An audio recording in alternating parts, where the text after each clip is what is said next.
जय गुरुजी। शुक्राना गुरुजी। गुरुजी के प्यारे भक्तों को कोटि कोटि नमन। गुरुजी का सत्संग और पावन वचन सुनकर मन शांत हो जाता है। सत्संग के दौरान गुरुजी ने कहा, क्या सच में भगवान के पास हर पाप का हिसाब है? इस प्रश्न ने सभी को गहरे विचार में डाल दिया। आओ गुरुजी का सत्संग सुनते हैं। इस सत्संग को पूरा सुनो और इस सत्संग को शेयर जरूर करें। और भक्तजनों को हाथ जोड़कर निवेदन है कि इस चैनल को सब्सक्राइब करें और हर रोज गुरुजी के सत्संग का लाभ उठाएं। सत्संग का माहौल अत्यंत पवित्र और शांत था। श्रद्धालु भक्तगण ध्यान मग्न होकर गुरुजी की वाणी सुनने के लिए बैठे थे। गुरुजी का तेजस्वी स्वर वातावरण में गूंज उठा। प्रिय भक्तों, क्या सच में भगवान के पास हर पाप का हिसाब है? इस प्रश्न ने सभी को गहरे विचार में डाल दिया। गुरुजी ने आगे कहा, यह संसार कर्मों पर आधारित है। हर व्यक्ति अपने जीवन में जो भी अच्छा या बुरा करता है उसका फल अवश्य मिलता है। भगवान न केवल हमारे पुण्य कर्मों का हिसाब रखते हैं बल्कि हमारे पापों को भी नोट करते हैं। वे न्याय प्रिय हैं और उनका न्याय अटल है। गुरुजी ने कहा, कई बार हम देखते हैं कि एक पापी व्यक्ति सुख संपत्ति में जी रहा है और एक सच्चा भक्त कष्ट भोग रहा है। यह देखकर कई लोगों के मन में संदेह उत्पन्न होता है कि क्या वास्तव में भगवान न्याय करते हैं? क्या वे हर पाप का हिसाब रखते हैं? इस प्रश्न का उत्तर हमें श्रीमद् भगवद गीता में मिलता है। भगवान श्री कृष्ण ने अर्जुन से कहा था, कर्मण्येवाधिकारस्ते मा फलेषु कदाचन, अर्थात हमें केवल कर्म करने का अधिकार है, लेकिन उसके फल की चिंता नहीं करनी चाहिए, क्योंकि हर कर्म का फल देने वाला स्वयं भगवान है। गुरुजी ने उदाहरण देते हुए कहा, यदि कोई किसान बीज बोता है तो फसल तुरंत नहीं उगती। उसे समय देना पड़ता है, जल देना पड़ता है, धूप सहनी पड़ती है। उसी प्रकार पापों और पुण्यों का फल भी तुरंत नहीं मिलता, लेकिन निश्चित रूप से मिलता है। गुरुजी ने समझाया कि भगवान का न्यायालय स्वचालित है। इसे हम आधुनिक समय के तकनीकी यंत्रों की तरह भी समझ सकते हैं। जैसे किसी बैंक में हर लेन देन का रिकॉर्ड रखा जाता है, वैसे ही भगवान के कर्म बैंक में भी हर जीव के कर्मों का हिसाब होता है। अगर कोई व्यक्ति चोरी करता है और सोचता है कि उसे कोई नहीं देख रहा, तो वह बहुत बड़ी भूल कर रहा है, क्योंकि भगवान सब देख रहे हैं। जैसे किसी सीसीटीवी कैमरा में हर क्रिया रिकॉर्ड हो जाती है, वैसे ही भगवान का दिव्य चक्षु हर कर्म को देखता और संचित करता है। गुरुजी ने फिर कहा, कुछ लोग सोचते हैं कि वे किसी को धोखा देकर, झूठ बोलकर, चोरी या अन्य अधर्म करके बच सकते हैं, लेकिन वे यह भूल जाते हैं कि वे खुद को तो धोखा दे सकते हैं पर भगवान को नहीं। गुरुजी ने कहा, कई लोग यह सवाल उठाते हैं कि अगर भगवान हर पाप का हिसाब रखते हैं तो वे तुरंत सजा क्यों नहीं देते? यह सवाल महत्वपूर्ण है। उन्होंने समझाया कि भगवान हमें सुधरने का अवसर देते हैं। वे हमें आत्मविश्लेषण करने और अपने कर्मों को सुधारने का समय देते हैं। भगवान की न्याय प्रक्रिया अचूक है, लेकिन वे हमें पहले चेतावनी भी देते हैं। उदाहरण के लिए, अगर कोई व्यक्ति गलत कार्य करता है तो उसके भीतर एक आत्मग्लानि उत्पन्न होती है। यह आत्मग्लानि भगवान की ओर से एक संकेत होता है कि हम गलत दिशा में जा रहे हैं। अगर हम उस चेतावनी को नजरअंदाज कर देते हैं और बार बार पाप करते हैं तो फिर भगवान की न्याय प्रक्रिया सक्रिय हो जाती है। गुरुजी ने रामायण का उदाहरण देते हुए कहा, रावण ने सीता माता का हरण किया। भगवान श्री राम ने उसे कई अवसर दिए कि वह अपने पापों को स्वीकार करे और सुधार ले, लेकिन जब वह अहंकार में डूब गया और अपनी गलती को सुधारने से इनकार कर दिया, तब भगवान ने उसे दंड दिया। गुरुजी ने कहा, भगवान केवल न्यायकारी ही नहीं बल्कि दयालु भी हैं। यदि कोई व्यक्ति अपने किए गए पापों के लिए सच्चे हृदय से पश्चाताप करता है और भविष्य में सद्मार्ग पर चलने का संकल्प लेता है तो भगवान उसे क्षमा भी कर सकते हैं। उन्होंने एक सच्ची घटना का उल्लेख किया। एक बार एक व्यक्ति मेरे पास आया और रोते हुए बोला, गुरुजी, मुझसे बहुत पाप हुए हैं, क्या भगवान मुझे माफ करेंगे? मैंने उससे पूछा, क्या तुम वास्तव में पछता रहे हो? उसने कहा, यह हाँ गुरुजी। तब मैंने उससे कहा, अगर तुम्हारा हृदय शुद्ध हो गया है और तुम भविष्य में किसी को कोई कष्ट नहीं दोगे तो भगवान तुम्हें अवश्य क्षमा करेंगे। गुरुजी ने संत कबीर का दोहा उद्धृत किया, काल करे सो आज कर, आज करे सो अब। पल में प्रलय होएगी, बहुरी करेगा कब। अर्थात हमें अपने पापों का प्रायश्चित करने में देर नहीं करनी चाहिए, क्योंकि मृत्यु का समय अज्ञात है। गुरुजी ने सत्संग समाप्त करते हुए कहा, प्रिय भक्तों, यह सत्य है कि भगवान के पास हर पाप और पुण्य का हिसाब है। उनकी न्याय प्रक्रिया अवश्य चलती है, भले ही वह हमें तुरंत दिखाई न दे। इसीलिए हमें अपने कर्मों का विशेष ध्यान रखना चाहिए। सभी श्रद्धालु भक्तों ने एक साथ कहा, सत्यम शिवम सुंदरम। गुरुजी के ये शब्द सभी के हृदय में गूंज रहे थे। सभी ने संकल्प लिया कि वे सद्मार्ग पर चलेंगे, अपने कर्मों को सुधारेंगे और ईश्वर के न्याय पर पूर्ण विश्वास रखेंगे। सत्संग का वातावरण पहले से अधिक गंभीर और गहन हो चुका था। भक्तगण पूरी तन्मयता से गुरुजी की वाणी सुन रहे थे।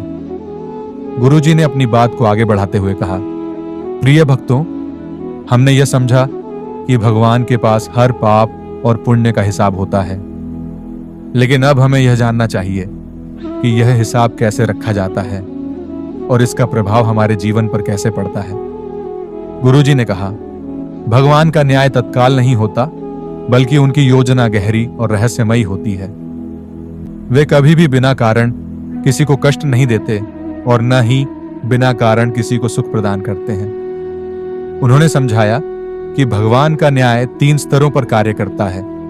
पहला, तत्कालिक न्याय, इंस्टेंट जस्टिस। कुछ पापों का दंड तुरंत मिलता है। जैसे यदि कोई व्यक्ति किसी को धोखा देता है तो उसे तुरंत मानसिक अशांति और ग्लानि का अनुभव होता है। दूसरा, देरी से मिलने वाला न्याय, कुछ कर्मों का फल थोड़े समय बाद मिलता है। जैसे यदि कोई झूठे तरीके से संपत्ति अर्जित करता है तो प्रारंभ में उसे सफलता मिल सकती है, लेकिन धीरे धीरे उसका जीवन समस्याओं से भर जाता है।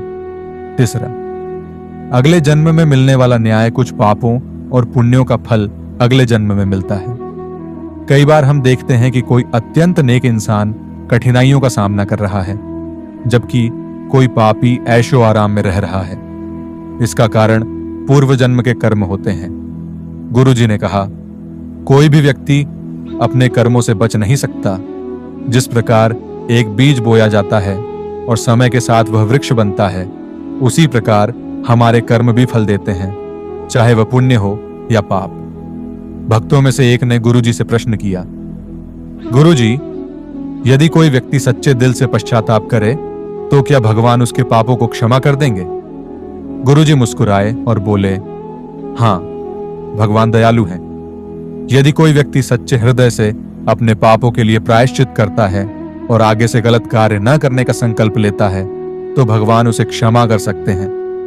लेकिन यह क्षमा केवल तभी मिलती है जब प्रायश्चित सच्चे हृदय से किया जाए। उन्होंने राजा अजामिल की कथा सुनाई। राजा अजामिल एक समय में अत्यंत पापी था। उसने अनेक गलत कार्य किए, लेकिन मृत्यु के समय उसने भगवान का नाम ले लिया। भगवान ने उसके पापों को क्षमा कर दिया और उसे मोक्ष प्रदान किया। इससे यह सिद्ध होता है कि यदि हम जीवन के अंतिम क्षण में भी ईश्वर की शरण में आ जाएं, तो हमें मुक्ति मिल सकती है। गुरुजी ने कहा, भगवान हर पापी को दंड देने से पहले उसे कई बार चेतावनी देते हैं, लेकिन जब वह चेतावनी को अनदेखा कर देता है तब भगवान का दंड निश्चित हो जाता है। उन्होंने कुछ संकेत बताए जिनसे पता चलता है कि भगवान हमें सुधारने के लिए संकेत भेज रहे हैं। पहला, आंतरिक बेचैनी। यदि कोई व्यक्ति गलत कार्य करता है तो उसे भीतर से आत्मग्लानि महसूस होती है। यह भगवान का पहला संकेत होता है। दूसरा, सामाजिक अपमान। यदि व्यक्ति बार बार पाप करता है तो धीरे धीरे समाज उसे नकारने लगता है। तीसरा, शारीरिक और मानसिक कष्ट।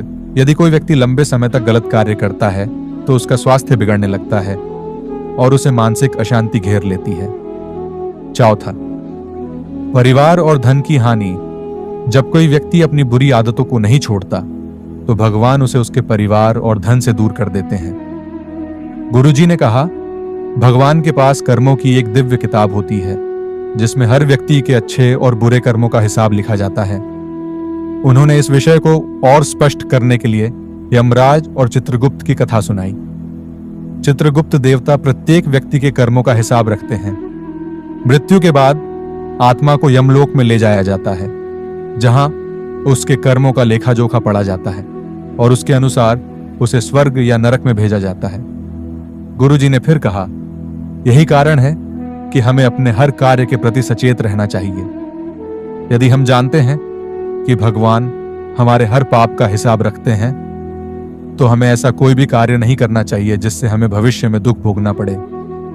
गुरुजी ने कहा, यदि आप पापों से बचना चाहते हैं और भगवान के न्याय से भयभीत हैं, तो इन उपायों को अपनाएं। पहला, सत्य बोलें। झूठ बोलना सबसे बड़ा पाप है। यदि आप सत्यवादी हैं, तो भगवान का आशीर्वाद सदैव आपके साथ रहेगा। दूसरा, अहंकार से बचें। अहंकार ही सभी पापों की जड़ है। विनम्रता को अपनाएं। तीसरा, दान करें। अपने धन का एक अंश गरीबों और जरूरतमंदों को दान करें। चौथा, मंत्र जाप करें। प्रतिदिन भगवान का नाम लें और उनके भजन गाएं। पंचवा, क्षमाशील बने। दूसरों की गलतियों को क्षमा करना सीखें। गुरुजी ने अंत में कहा, प्रिय भक्तों, भगवान का न्याय सुनिश्चित है। वे हर व्यक्ति के कर्मों का हिसाब रखते हैं और समय आने पर उसका फल देते हैं। इसीलिए हमें हमेशा धर्म के मार्ग पर चलना चाहिए और अधर्म से दूर रहना चाहिए। सभी भक्तगण भाव विभोर होकर गुरुजी की वाणी सुन रहे थे। उन्होंने प्रण किया कि वे सदैव सत्य, धर्म और सदाचार के मार्ग पर चलेंगे। गुरुजी ने कहा, भगवान न केवल न्यायप्रिय हैं बल्कि दयालु भी हैं। यदि हम अपने जीवन में पापों को छोड़कर भगवान की शरण में आ जाएं, तो वे हमें अवश्य क्षमा करेंगे और हमें सद्मार्ग पर चलने की प्रेरणा देंगे। सभी भक्तों ने एक स्वर में कहा, सत्यम शिवम सुंदरम। और यह सत्संग सभी के जीवन में एक नई दिशा देने वाला सिद्ध हुआ। जय गुरुजी। शुक्राना गुरुजी। गुरुजी के प्यारे भक्तों, आज का सत्संग आपको कैसा लगा? कृपया कमेंट करके जरूर बताएं। इस सत्संग को अपने रिश्तेदारों और प्रियजनों के साथ साझा करें ताकि उनकी आत्मा भी परमात्मा से जुड़ सके। यदि आपके मन में कोई उलझन है तो उसे हमारे साथ साझा करें। हम आपके मन की उलझन को सत्संग के माध्यम से समाधान लाने का हर संभव प्रयास करेंगे। शुक्राना गुरुजी।